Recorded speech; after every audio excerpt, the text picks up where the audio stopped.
Les premières fois où je suis venu à Pau, c'est comme pour tous les voyageurs avec une pensée pour l'un des rois de France les plus appréciés, Henri IV. C'est en effet dans ce magnifique château qu'est né, en 1553, le bon roi Henri. Au fil de mes visites, j'ai découvert d'autres visages de la ville plus contemporains. Celui qui aujourd'hui va être mon guide est justement un acteur incontournable de la vie culturelle paloise. Faisal Karoui, un chef d'orchestre réputé dans le monde entier, également connu pour un programme innovant qui permet à des jeunes des quartiers populaires de découvrir et pratiquer la musique. Bon, regarde, ce qui est merveilleux, c'est le bonheur des gamins. Voilà, c'est tout. Là, ils vont apprendre de la musique. Je vous emmènerai également dans le plus grand village Emmaüs de France, situé à l'Escar à côté de Pau. Un modèle de société alternative où l'on pratique l'économie solidaire et écologique. Emmaüs fait de l'écologie depuis plus de 60 ans, depuis sa création. Il y a un rôle économique, un rôle social, un rôle écologique. Mais nous, on est dans l'écologie depuis fort longtemps. Le temps d'un détour dans la capitale béarnaise, j'aimerais bien comprendre pourquoi Pau est aujourd'hui un haut lieu de l'expérimentation sociale.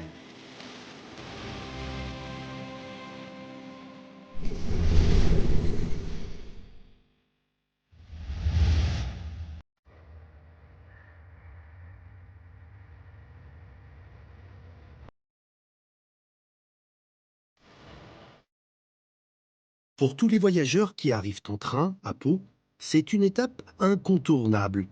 Le funiculaire, construit en 1908 pour relier la gare SNCF à la place Royale, est emprunté gratuitement par plus de 500 000 passagers par an. Un moyen de transport, pour le moins original, et cela tombe bien, car celui avec qui j'ai rendez-vous aime par-dessus tout sortir des sentiers battus. Bonjour Faisal, Salut Eric. tu m'as vraiment donné rendez-vous dans un lieu incontournable pour la ville de Pau. Où est-ce qu'on se trouve là? On se trouve sur le boulevard des Pyrénées, voilà, qui est très emblématique de la ville, qui est un grand boulevard qui va du château jusqu'au parc Beaumont, qui est sur plus de 2 km, face aux montagnes. Bon, qu'on ne voit pas aujourd'hui, mais imaginez, elles sont merveilleuses. Alors, il y a toujours un dicton qu'on m'a dit sur Pau, c'est quand on ne voit pas les Pyrénées, c'est qu'il pleut, quand on les voit, c'est qu'il va pleuvoir. C'est un peu vrai ou pas? Oh, oui, alors c'est vrai que voilà, c'est vrai que on a une météo un peu capricieuse ici. Mais en C'est même ce temps, qui fait le charme de cet endroit. ce qui fait le charme, et puis ce qui a donné presque indirectement naissance à ce boulevard des Pyrénées, parce qu'il raconte l'un des âges d'or de la Oui, cité. au 19e siècle, des aristocrates anglais, d'abord pour ce climat qui est quand même bon, un peu humide, mais qui est justement, il paraît que c'est la ville où on respire le mieux. Donc c'est vrai qu'il y a une qualité d'air extraordinaire. Eh bien, ces aristocrates au 19e siècle se sont installés à Pau, ont construit des grosses villas, boulevard des Pyrénées, qui en fait c'était une succession d'hôtels particuliers, et ce qui fait aussi le charme de cette ville merveilleuse. Tu te souviens de la première fois où tu es venu sur cet endroit, parce que tu n'es pas né à Pau? Non, je ne suis pas né à Pau, j'étais à Toulouse, je m'en souviens très bien. Et c'est André Labarrère, qui était le maire de l'époque, qui m'a emmené sur le boulevard pour me montrer la beauté de la vue. Ça fonctionne quoi, la première émotion, Ah oui, oui, elle ça est là. fonctionne parce que c'est quand même très impressionnant. C'est pas, tout le monde n'a pas ça, c'est une vue extraordinaire et c'est très emblématique, ça raconte une histoire. Je vais te poser peut-être une petite colle. Si le boulevard des Pyrénées était un morceau de musique classique, quel serait-il? Je dirais les variations Goldberg de Bach. Parce que, alors pour plusieurs raisons, d'abord c'est sans doute mon morceau préféré. Si je devais prendre un enregistrement, je crois que ce serait celui-ci. Parce que bon, le thème, tout le monde le connaît, qu'il y a une succession de variations, les unes tout aussi extraordinaires. Et je crois que c'est ça, le boulevard des Pyrénées. Toujours le même endroit et jamais le même endroit. C'est ça l'idée de variation. C'est ça, exactement.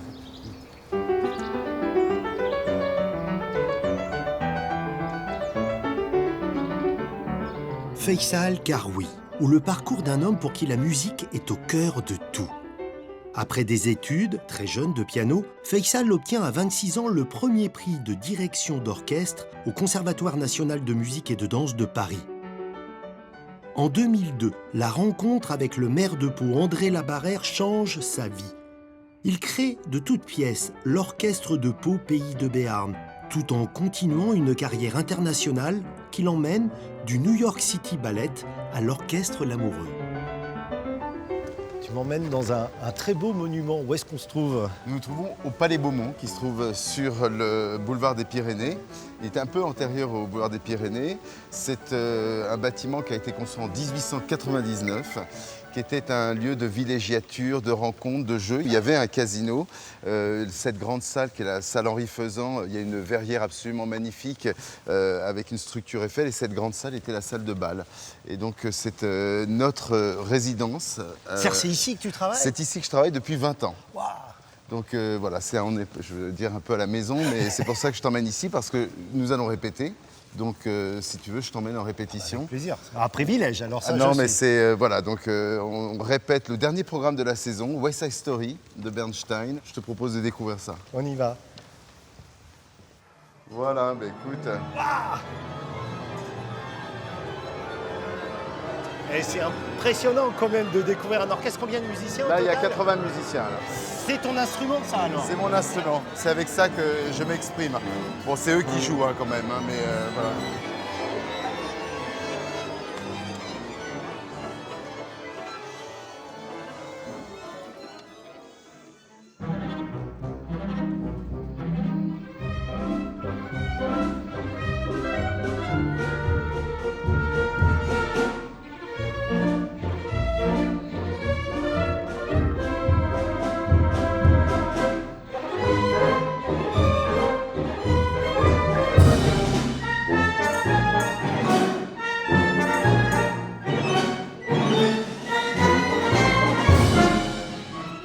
Je crois qu'on est le seul pays où on utilise le terme chef d'orchestre pour désigner ce que tu fais. Oui, c'est vrai que les autres pays, on appelle ça un conducteur. Et je trouve que c'est plus joli. Le chef d'orchestre, bon, ça, il y a ce côté chef. Alors oui, il faut bien quelqu'un pour diriger, parce que, ne serait-ce que pour faire partir un ensemble complet, et aussi parce qu'il n'y a pas de vérité en musique. Il suffit d'écouter des enregistrements de la même œuvre pour voir qu'il y a des différences d'interprétation qui sont complètement extraordinaires.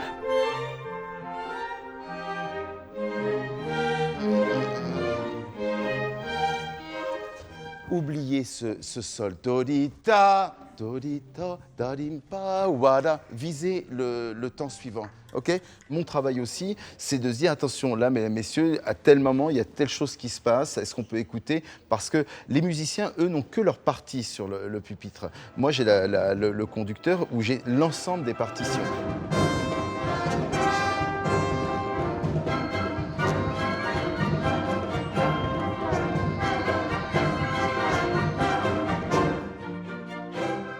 Qu'est-ce que tu ressens quand ça se passe bien à la place où tu es là?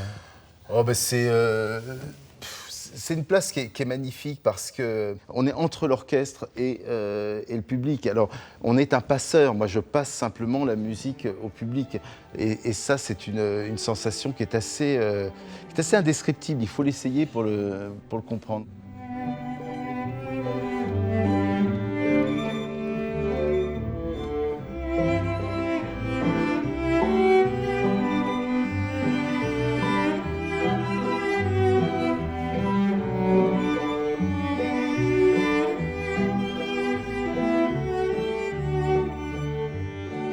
Cet orchestre, en plus, est merveilleux parce que c'est un orchestre qui est, j'allais dire, un orchestre tout-terrain qui se donne complètement, que l'on joue au pied d'une tour, qui nous arrive très souvent à la maison d'arrêt, dans les hôpitaux, dans les quartiers, enfin partout où on joue. Parce que après, c'est la musique qui a ce pouvoir-là, ce pouvoir de... voilà, c'est complètement extraordinaire. Et qu'on soit riche, vieux, pauvre, gros, n'importe quoi, elle touche forcément.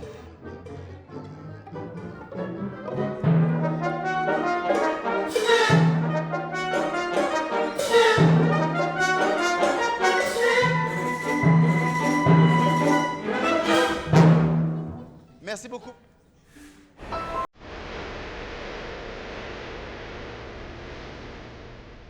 Bonjour, vous allez jusqu'au village d'Emmaüs, c'est ça? Super. 2 fois par semaine, des navettes quittent le centre de Pau à destination d'un lieu pas comme les autres, le village Emmaüs installé sur la commune de l'Escar, à une dizaine de kilomètres. Fondé en 1954 par l'abbé Pierre, le mouvement Emmaüs a fait de la lutte contre la pauvreté et l'exclusion sa priorité. Depuis, des communautés se sont développées un peu partout en France, mais celle de l'Escar, créée par Germain il y a 40 ans, occupe une place particulière. C'est aujourd'hui le plus grand centre de France. C'est impressionnant, ça travaille de partout en fait. Ben, ici, c'est l'atelier vêtements. On fait tout le tri. Tous les vêtements qu'on reçoit, les chaussures, tout arrive ici. Mais tout ne peut pas être revendu. Il y a parfois, c'est en trop mauvais état. Qu'est-ce que ça devient dans ces cas-là?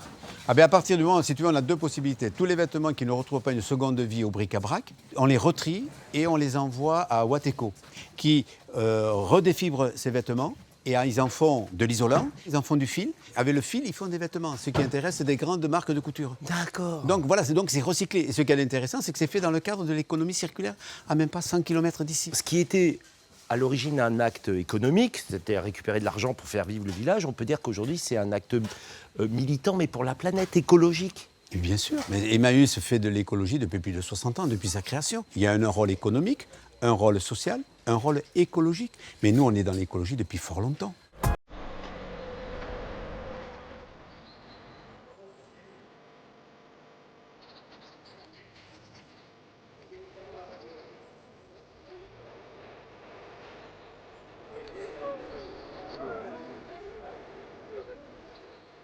L'originalité qui est importante et la force politique que nous avons, c'est que nous n'avons pas un centime de subvention. Nous, depuis 40 ans que moi j'ai créé ce village, pas un centime de subvention qui correspond tout à fait à l'idéologie politique de l'abbé Pierre de subvenir à ses besoins que par notre force d'activité.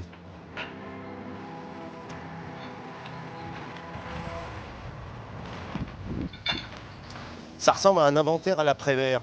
Hein, vous avez même un raton laveur? Presque. On a de tout ici. C'est dingue. Ah mais c'est impressionnant. C'est impressionnant. Et là, on a deux bâtiments qui font, rien qu'à eux, 4000 m². 2000 m², c'est rempli de meubles, de vêtements, enfin de bibelots, de tout ça, quoi. Et combien de voitures par jour en moyenne viennent ici? À la déchetterie, recyclerie, c'est à peu près entre 200 et 700 voitures par jour. Et puis un client ici, c'est à peu près, ça tourne autour d'une moyenne de 2000 par jour. Des fois, 3000, ça... Mais c'est ça qui est intéressant, c'est qu'on est un lieu de rencontre. Et les gens qui viennent chez nous ne viennent pas uniquement pour déposer des affaires et faire au bric-à-brac, mais il y a la ferme, il y a le restaurant, il y a le bistrot du village, il y a aussi l'agora, la place du village, où des fois on fait des animations, des conférences.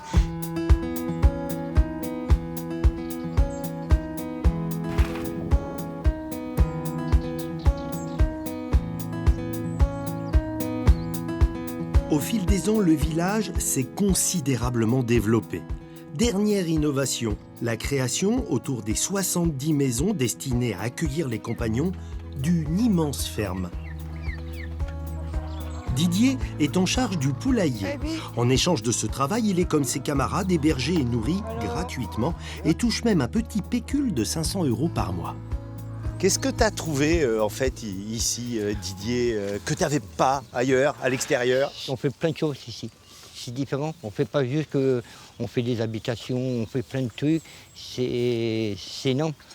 Faire, du coup, concrètement, Ouais. hein, Concrètement, c'est important. C'est important. Et puis, il y a des trucs qu'on ne connaissait pas, qu'on ne connaît pas et qu'on apprend. Et On grandit ici. On grandit, oui. Et après, on a l'échange aussi. Parce qu'après, on transmet. Et c'est ça, c'est la force, c'est ça, c'est de transmettre. C'est la vie. Apprendre et transmettre. Mais alors explique-moi, Germain, une ferme, de l'élevage, tout ça, c'est pourquoi? Mais déjà, on croit très fortement à la relation entre la terre, l'animal et la personne. Pour moi, ça, c'est important. Mais aussi, c'est d'arriver à développer le bien manger à partir d'une autonomie. On est autonome à peu près à 70-80%. Ça veut dire ce que vous consommez que sur nous- le village est produit ici? Voilà, est produit ici. Ah On en ouais. vend même à l'épicerie. Tu m'as donné faim, on va manger un petit bout au restaurant? Tu vas voir ce qu'ils nous ont préparé, il n'y a pas de Super. problème. OK. Merci, Didier. Et quand tu vas voir ce qu'ils ont préparé, tu n'auras plus envie de repartir. Ouais. Tu vas venir manger là tous les jours. Et puis j'espère qu'il y aura des œufs. Allez, salut, à bientôt. merci. Au revoir. Au revoir.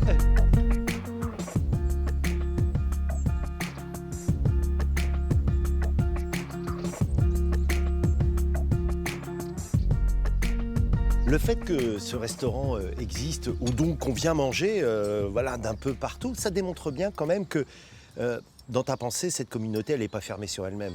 Pas du tout, au contraire. Moi, je crois beaucoup à la rencontre. C'est pour ça qu'au niveau du village, cette ouverture nous a permis d'évoluer comme on a évolué. Et on ne se replie pas sur nous-mêmes, c'est ça notre force. À partir du moment que le village est reconnu, le compagnon est considéré et respecté. C'est ça que moi je varie.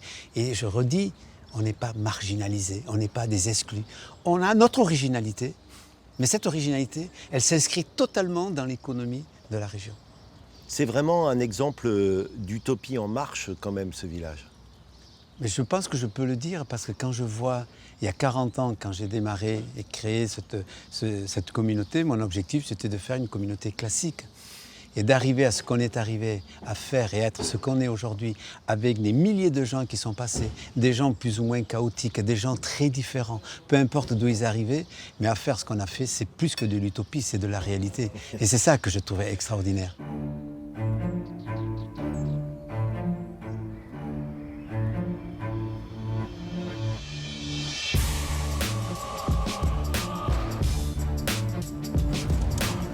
Qu'est-ce que j'aime cette ville, mon Dieu.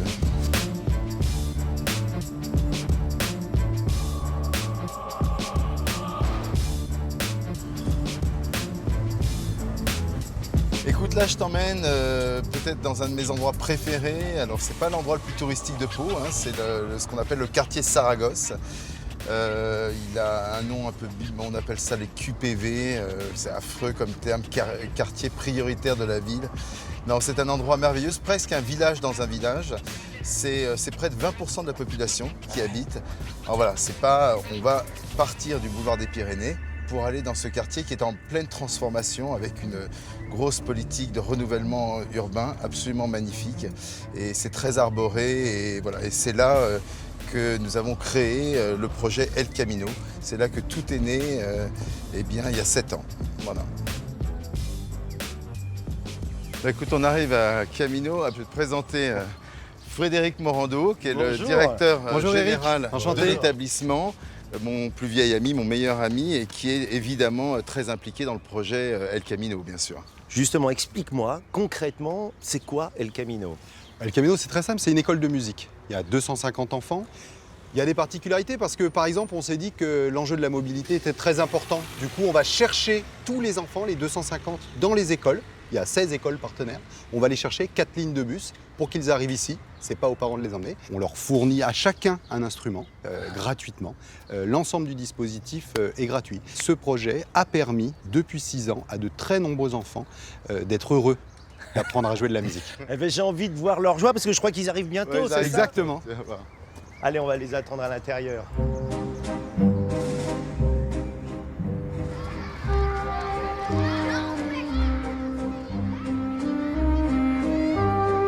Allez les gars, Bonjour. salut. Check. Ah, salut mon gars, salut. Salut.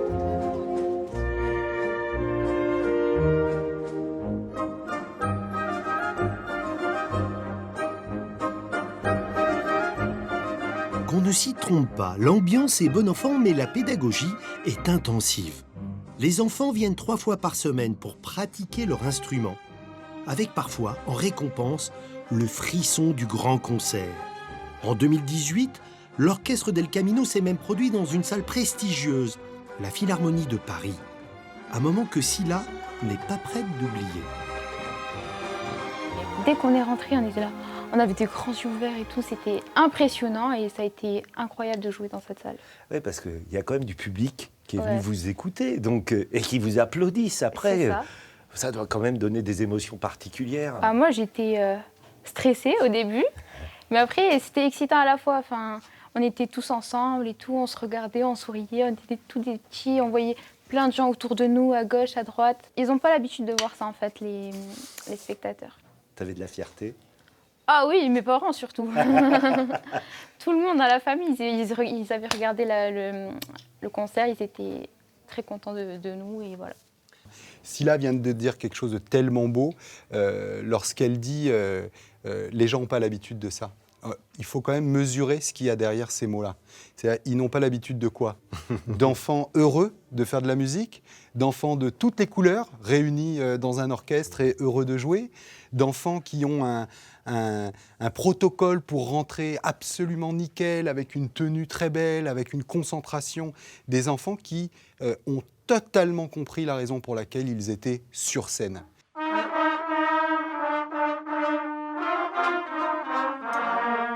Bah, c'est mieux, non? C'est pas trop lourd? C'est un peu lourd. Mais c'est plus joli, non? Je suis sûr que je fais comme ça. Si tu devais leur dire ce que la musique change dans une vie, en quelques mots, tu leur dirais quoi? Bah, moi, c'est ma vie, la musique. La musique, elle permet de dire des choses avec sans mots. En fait, les notes remplacent des mots et on peut on peut tout dire en musique.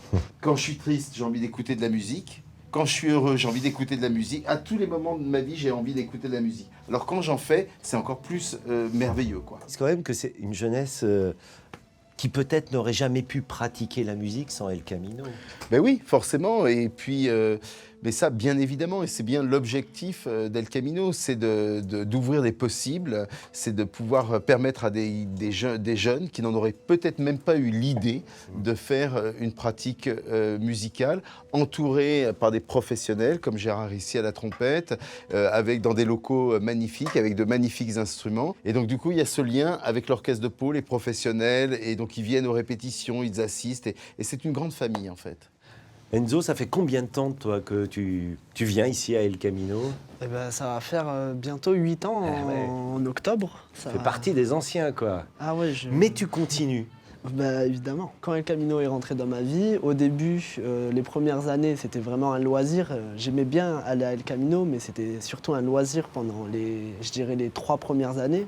Et tu continues même avec quoi? Des envies peut-être supérieures, c'est quoi? Oui, je veux en faire mon métier plus tard. Pour moi, c'est sûr dans ma tête. C'est la seule chose que j'ai envie de faire. C'est marrant, tu as dit El Camino est rentré dans ma vie. C'est presque comme si ça avait changé ta vie. Ah, ça l'a changé. Ça, vraiment, que ça soit dans mon mental, que ça soit tout partout. Vraiment, moi, dans ma vie et tout. Non, mais tu vois, moi, ça me touche. Sinon, tu vas me faire Non, pleurer mais aussi. C'est bon. Ça va, ça Non, va. mais c'est beau. Ça veut Ah dire oui, que ça a des répercussions, ce que vous faites, quoi, quand même. C'est... Ouais.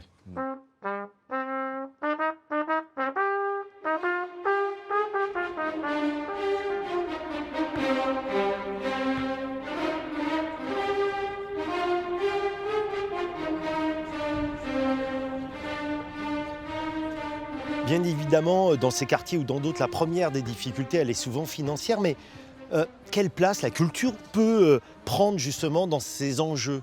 En fait, l'idée, c'est d'ouvrir des possibles, de lutter contre un déterminisme, moi qui est vraiment un combat pour moi, et de pouvoir dire à des gamins, non mais si toi aussi tu peux le faire. Je cherche pas le dernier, le prochain artiste ou je sais pas graine de star ou toutes ces choses-là. C'est pas ça qui m'intéresse, mais c'est simplement d'ouvrir les possibilités à des gamins. Qui en ont envie et qui n'en auraient pas eu l'idée si on ne leur avait pas proposé, en fait. J'ai vu El Camino, j'ai vu Emmaüs, le village. Je me pose une question. Pourquoi tout cela fonctionne aussi bien ici? Il y a un microclimat. Très souvent, on me dit « mais est-ce que ce que vous faites ici est transposable ailleurs ?» Et oui et non. Il y a des choses ici, tu parles d'Emmaüs, Germain est un personnage absolument emblématique qui incarne Emmaüs. Quand on parle d'Emmaüs, on parle de Germain. Si on parle de l'orchestre, on va forcément parler de moi. Et en fait, donc il y a un acteur à la base. Il y a forcément un acteur. Il y a aussi le fait que cette ville merveilleuse a une taille, a une dimension humaine. Et donc, moi j'aime bien parler, de prendre l'allégorie de l'orchestre, tu vois, c'est un collectif, on a chacun notre rôle, on a une ambition pour notre territoire, notre ville, on est très exigeants les uns et les autres, et il faut le dire, et vraiment je veux le mentionner, un soutien politique, alors là, tout est possible.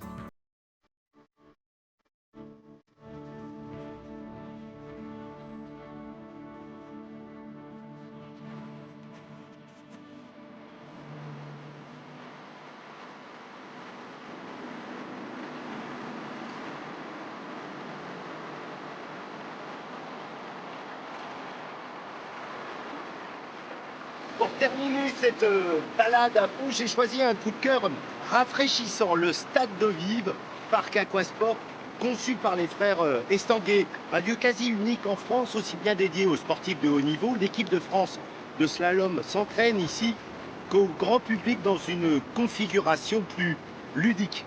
Pau est réputé pour son histoire, son patrimoine et sa culture, mais le portrait ne serait pas complet sans son visage sportif. S'offrir des frissons d'une descente ou écouter une belle mélodie, c'est un plaisir qui ne se refuse pas. Hop, allez, on repart à pied. Allez, c'est parti.